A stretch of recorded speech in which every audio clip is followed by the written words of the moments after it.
मी आज तुम्हाला तव्यावरचं पिठलं कसं करायचं ते सांगत आहे। चिरलेला कांदा आणि चिरलेली कोथिंबीर घेतलेली आहे आणि तवा ठेवलेला आहे गॅसवर। त्यामध्ये तेल टाकायचं, मोहरी टाकायची,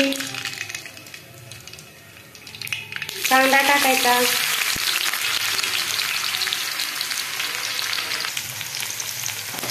कांदा छान भाजून घ्यायचा।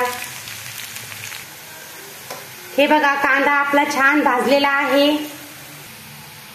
कोथिंबीर टाकायची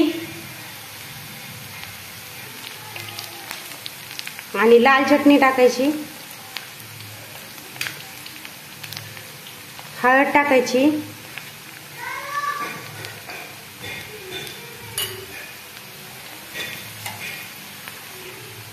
चवीनुसार मीठ,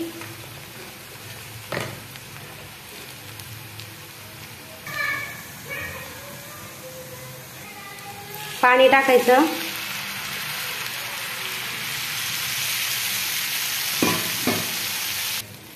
पाण्याला उकळी आल्यानंतर त्यामध्ये बेसन पीठ टाकायचं। हे बघा पाण्याला छान उकळी आलेली आहे। आता बेसन पीठ टाकायचं, हलवून घ्यायचं छान त्याला। हे बघा असं हलवून घ्यायचं छान, असं हलवायचं छान पिठलं।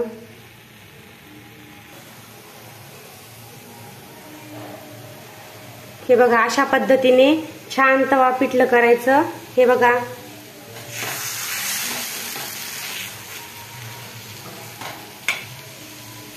किती छान झालेलं आहे आपलं तवा पिठलं।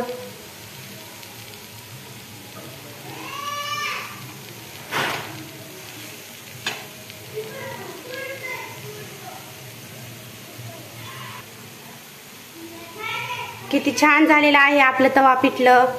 तवा पिठलं आवडल्यास लाईक करा, सबस्क्राईब करा।